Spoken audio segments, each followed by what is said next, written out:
Indonesia, pada awal Desember 1975, memasuki lembaran sejarah yang kelam dengan meluncurkan Operasi Seroja di Timor Leste. Upaya untuk menggabungkan Timor Leste ke dalam wilayah Indonesia memunculkan kontroversi besar dan mengundang kecaman internasional. Sebuah peristiwa tragis yang tidak hanya mengubah geografi regional, tetapi juga mencoreng citra Indonesia di mata dunia. Operasi Seroja, dengan nama kode Operation Lotus, dimulai pada tanggal 7 Desember 1975, menjadi epicentrum ketidakadilan dan kebrutalan. Invasi ini menyaksikan tidak hanya penyerangan terhadap kelompok pemberontak Fretilin, tetapi juga pemusnahan tanpa pandang bulu terhadap warga sipil. Salah satu tragedi terbesar dalam sejarah Indonesia, pembunuhan jurnalis Australia Roger East, menjadi simbol kekejaman ini. Taktik encirclement and annihilation digunakan untuk mengendalikan wilayah-wilayah sulit dijangkau. Desa-desa yang diduga menjadi markas gerilya disasarkan, mengakibatkan bombardir dan penghentian pasokan kebutuhan pokok. Konsekuensinya adalah kelaparan dan kekurangan gizi yang memakan banyak korban jiwa di wilayah tersebut. Lebih dari sekadar perang militer, ini adalah tragedi kemanusiaan yang menimpa orang-orang yang tak bersalah. Penduduk setempat, terutama di wilayah pegunungan dan hutan, mengalami penderitaan tak terhingga. Mereka yang berusaha melawan pendudukan Indonesia menghadapi ancaman nyata, dan banyak yang mengungsi untuk menyelamatkan diri. Potret prajurit Fretilin yang berjuang untuk evakuasi menjadi cerminan keputusasaan dan keberanian di tengah malapetaka. Bab 2, Pembantaian Santa Cruz dan Keterlibatan Jurnalis. Peristiwa berdarah di Santa Cruz pada 12 November 1991 menjadi babak baru dalam penderitaan Timor Leste. Ratusan warga sipil yang memprotes pendudukan Indonesia di pemakaman Santa Cruz menjadi sasaran brutal militer. Pembantaian ini tidak hanya menambah jumlah korban jiwa, tetapi juga merusak moral dan martabat bangsa yang sedang berjuang. Keberanian 3 jurnalis, Amy Goldman, Alan Nairn, dan Max Stahl, melibatkan diri langsung dalam peristiwa tersebut untuk mengungkap kekejaman. Meski menghadapi risiko besar, mereka memutuskan untuk menjadi saksi dan merekam kebrutalan yang terjadi. Luka fisik yang mereka derita menjadi simbol pengorbanan untuk membawa kebenaran ke hadapan dunia.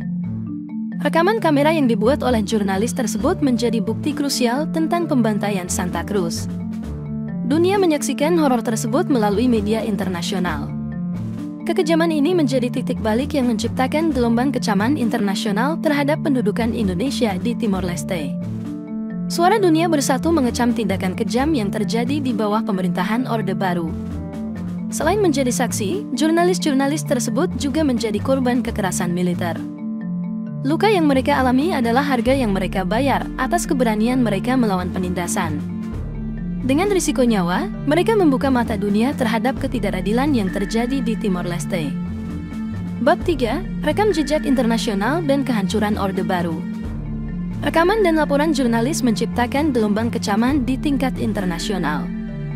Negara-negara dan organisasi hak asasi manusia bersuara keras menuntut pertanggungjawaban atas pembantaian di Santa Cruz. Kritik terhadap Indonesia semakin intens, menciptakan tekanan yang tak terelakkan. Pada tahun 1998, Orde Baru yang telah memerintah Indonesia selama beberapa dekade mengalami kejatuhan setelah demonstrasi massal. Soeharto mundur dari kursi kepresidenan, membuka pintu bagi perubahan besar. B.J. Habibie, penggantinya, mengizinkan referendum di Timor Leste untuk menentukan nasibnya sendiri.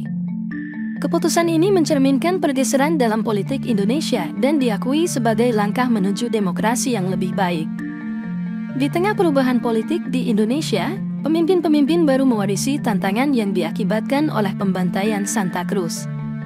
Pembelajaran dari kesalahan masa lalu dan tanggung jawab terhadap pelanggaran hak asasi manusia menjadi fokus baru. Masyarakat Indonesia pun terlibat dalam introspeksi dan refleksi menyeluruh tentang masa lalu yang kelam. Pemberitaan internasional oleh jurnalis seperti Amy Goldman dan Alan Nairn tidak hanya membantu mengubah opini dunia terhadap konflik di Timor Leste, tetapi juga memainkan peran kunci dalam meruntuhkan pilar-pilar kekuasaan Orde Baru. Dunia menyaksikan akhir rezim yang telah lama berkuasa dan munculnya tatanan baru yang lebih demokratis. Bab 4, Perjuangan dan Kemerdekaan Timor Leste. Setelah runtuhnya Orde Baru, Timor Leste menghadapi perjalanan panjang menuju kemerdekaan. Masyarakatnya yang gigih dan para pejuang kemerdekaan harus menghadapi tantangan besar untuk membangun negara yang baru merdeka. Di tengah kerusakan fisik dan psikologis yang disebabkan oleh konflik, semangat kemerdekaan tetap menyala. Pada tanggal 20 Mei 2002, Timor Leste memproklamasikan kemerdekaannya. Namun, kebahagiaan ini datang dengan harga yang mahal. Proses integrasi yang penuh penderitaan meninggalkan jejak yang dalam, dengan perkiraan korban jiwa mencapai 100-300 ribu orang. Pembantaian dan kebrutalan yang terjadi selama masa pendudukan Indonesia memberikan beban berat pada pembangunan masyarakat dan pemerintahan yang baru. Perjalanan Timor Leste dari pendudukan ke kemerdekaan menciptakan refleksi mendalam tentang sejarah yang kelam. Masyarakatnya terus belajar dari trauma masa lalu dan berusaha membangun masa depan yang lebih baik. Refleksi ini melibatkan pertanyaan sulit tentang keadilan, rekonsiliasi, dan bagaimana membentuk identitas bangsa yang baru. Meskipun meraih kemerdekaan, Timor Leste masih menghadapi tantangan pemulihan yang panjang. Bangsa ini berusaha membangun kembali infrastruktur, ekonomi, dan masyarakat yang hancur akibat konflik. Upaya rekonsiliasi dan membangun hubungan yang kuat dengan tetangga regional juga menjadi fokus penting untuk menciptakan stabilitas jangka panjang. Bab 5, Pelajaran dan Harapan untuk Generasi Mendatang. Mengamati sejarah konflik Timor Leste memberikan pelajaran berharga tentang pentingnya perdamaian dan hak asasi manusia. Kehidupan yang telah hilang dan penderitaan yang dialami mendorong refleksi kritis terhadap keputusan dan tindakan masa lalu. Sebagai warisan dari masa lalu yang kelam, harapan tertanam pada generasi mendatang. Dengan memahami sejarah mereka, diharapkan generasi penerus dapat membangun masa depan yang lebih baik, menjaga perdamaian, dan mencegah pengulangan kesalahan tragis yang pernah terjadi. Melalui kisah Timor Leste, kita diingatkan akan pentingnya memahami sejarah sebagai landasan untuk mencegah ketidakadilan dan kebrutalan di masa depan. Harapan adalah bahwa melalui pengajaran dan pemahaman, generasi mendatang dapat membawa perdamaian dan keadilan ke tempat-tempat yang pernah dilanda konflik, menciptakan dunia yang lebih manusiawi.